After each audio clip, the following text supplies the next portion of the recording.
What was he saying? He's calling him Little Sheeran. Ed Sheeran. Ed Sheeran. Ed Sheeran. Ed Sheeran. Ed Sheeran. He's from Ed Sheeran. Yeah, basically from across the pond. He threatened to quit music if found guilty in the Marvin Gaye copyright infringement case. Lawsuit alleges Sheeran's Thinking Out Loud rips off Gaye's Let's Get It On. Does it really? Let's hear it. Can we play these? Play it.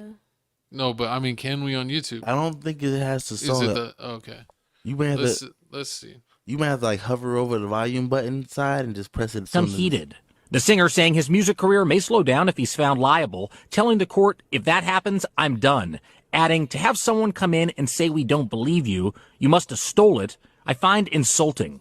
Sheeran also gave the jury an impromptu concert, playing his guitar on the stand to make the argument the inspiration for his song was actually Van Morrison, not Marvin Gaye.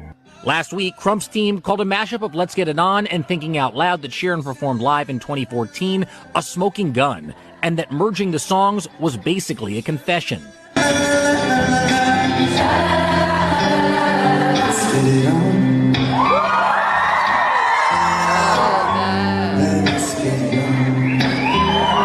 Sheeran responding, if he had actually stolen that melody, he'd be an idiot to perform it in front of a crowd of 20,000 people.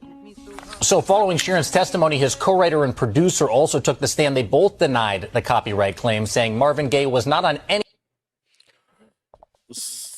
Dum, dum, dum. So I'm like confused. Is he mad that he sung out the Let's Get It On or used the sound? So basically what's going on is that the chords that Marvin Gaye is known. Marvin Gaye is a really talented artist. He's known for making a lot of great songs back in the day. He's known for suing people for making basically songs that sound just like his, just like the Blurred Line song with Robin Thicke, Pharrell, and T.I. The Hey Hey Hey Good. Yeah.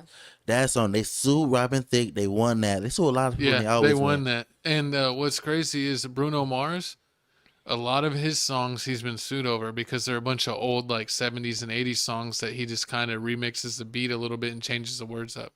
What? So they get sued. Because you know, like the Police, the old band from back in the day, if you've ever heard of him, a lot of his songs are from the Police. And we even watched some videos that said Bruno Mars like only owns 17% of some of his biggest hits because he lost cases, as saying that he kind of ripped off other people's stuff.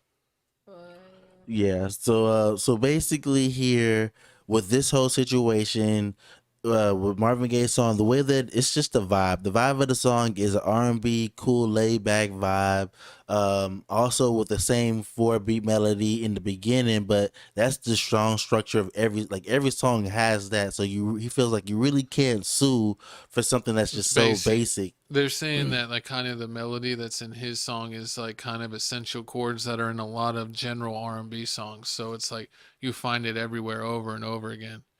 And he was saying that they're essential building blocks of like writing songs and that people have always used them. And he even said that he was actually inspired by someone else, but I didn't know that he randomly performed his song and then in the middle of his song switched to Let's Get It On, which is a little, I mean, why would he do that if it wasn't reminding him of that? That kind of messed me up a little bit. I was kind of on Ed's side, but he literally did that melody thing. But a lot of people like do that. Like even Beyonce, remember she did what is that OGT Genesis? Oh yeah. Where they do like other people's songs in the concert, like intermission, you know? Yeah. So it's, I mean, like, if you're so sensitive, I guess you can sue, but it's not that. And it's not even him that's suing; it's the family. This is his family. The family that owns the rights to his music was suing him. So it was the Marvin Gaye family. If you need your money, get it how you live. It's not that serious. Yeah, it's kind of weird because it's like all music, all art, all movies are really inspired by what you've seen or listened to in your lifetime. So you're definitely going to borrow and take from all your inspirations. But just a lot of people sue for copyright because there's like it's too similar. Like if you remember Ice Ice Baby by Vanilla Ice. Yeah. That was the keys to dun dun dun dun dun dun. Yeah, he literally changed one note. And it was from what was it? Paul McCartney, the Beatles song. I don't remember if it was the Beatles or one of his singles, but it was basically the beat was exactly the same besides like one note. And He then changed one note. yeah, and that's how it is. They get real cutthroat in the music industry, but I mean, AA for Ed Sheeran, he don't gotta retire. We can continue having him in the R&B game.